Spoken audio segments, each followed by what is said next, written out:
One of the things we're looking at is a safe harbor, a port that people could come to relative to hurricanes, and we know the next hurricane's coming. We hope to bring some of the shrimp boats back, some of the processing plants, but also have recreational communities where you see these camps. And we're not talking the typical out in the marsh camp of 20 by 30 foot open room space. We're talking about camps that may be 2,000 to 3,000 feet, raised in the air some 16 feet, starting at a cost of somewhere around $200,000. Let me give you an example of how important camps are. One of the guys on the steering committee has a camp on the canal right now. When the water came in, the camp was 1.5 feet above flood stage. So it was perfect. Nothing happened to the camp except underneath, of course. His house, which is about 1/2 mile away, took 4 feet of water. So to him, his camp was more important than his house. Further in the field, Louisiana Sea Grant personnel helped in identifying and mapping marine debris so it could be removed from waterways. Extension agents formed alliances with Federal Emergency Management Agency response teams so both could better address the needs of commercial fishing communities. Sea Grant agents also helped in soliciting private sector aid to replace ice-making facilities. Ice is critical for commercial fishermen who need it to keep their catch fresh until they return to port. Until 3 new ice-making machines were donated, fishermen were trucking in ice from hundreds of miles away.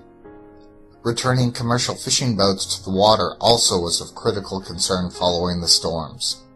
In Plaquemine Parish, the marine hoists to do that job were damaged or destroyed by the storms. Through the combined efforts of Louisiana, Washington State, and Alaska Sea Grant programs, the Pacific Coast Congress of Harbor Masters, and the Port of Valdez, the idea of donating a surplus marine lift by the port and city of Valdez, Alaska emerged. The lift was disassembled during the winter of 2005 and reassembled at the Plaquemines boatyard in time for the spring fishing season.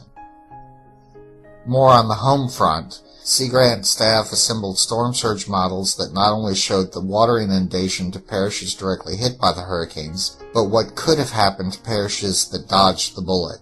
Standing room crowds filled public meetings to look at storm surge predictions and see how vulnerable their homes and businesses are. The maps and data presented became part of long-term displays in those parishes' public libraries. In an effort to better aid local, parish, and state policymakers, Sea Grant redirected the focus of the President's Forum on Meeting Coastal Challenges, a seminar series that began before the 2005 storm season. Former Louisiana Sea Grant legal coordinator Lisa Schiavinato, now with North Carolina Sea Grant. In the summer of 2005, Mike Lippman, Joe Mulkins, and I were planning the second President's Forum, and the focus of that was going to be land use related. And of course, as the planning took place, later in the summer is when Katrina and Rita hit. And of course, at that time, we had to postpone the President's Forum to deal with other matters. We decided to have the second President's Forum in January of '06.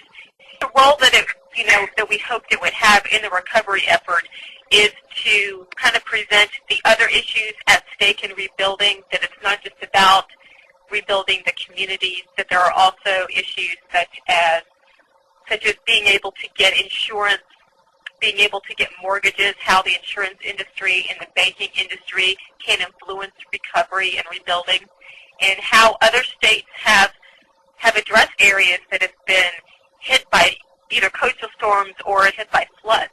And they rebuilt their communities.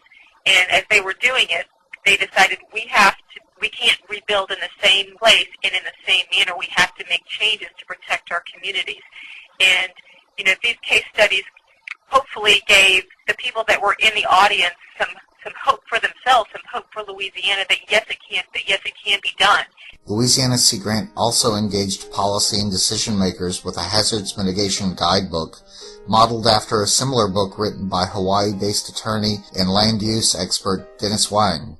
I think Louisiana Sea Grant first met Dennis in the summer of 2005.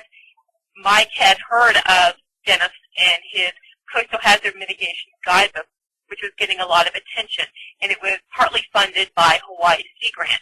The idea just sort of formed about perhaps ideas and the concepts presented in the guidebook might work for Louisiana, and that Louisiana could greatly benefit from a book like this because it takes a very simple, plain language approach to hazard mitigation planning, and it also takes a light-handed regulatory approach, which also would be something that the people of Louisiana might like, because it has the tradition of having the state taking a light-handed regulatory approach to issues.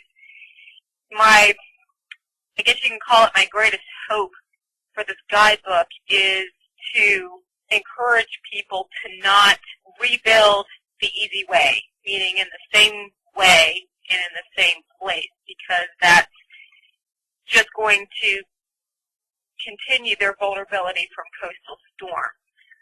And hopefully this guidebook can give them tips and give them ideas on how they can rebuild more safely and stronger, and to show them that protecting their homes doesn't have to be time-consuming and it doesn't have to be costly. I think most significantly, I think we really need to be thinking down the road here in the health and well-being of our coastal communities, which are not only in jeopardy as a result of, probably, future storms and what has been the demise of our wetlands over the years, but we also face things like sea level rise, climate change, which is very likely to alter those communities in the years to come as well.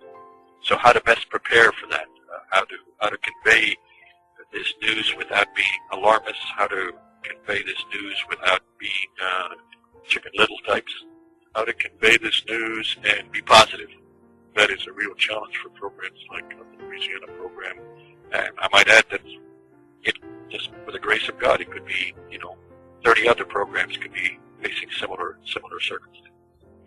One thing that Dennis told me all the way back in 2005 that has always stuck with me is that it sometimes takes more than one disaster for a community to truly be encouraged to change. That's a lesson that I don't want Louisiana to have to learn. I don't want Louisiana to have to relearn anything.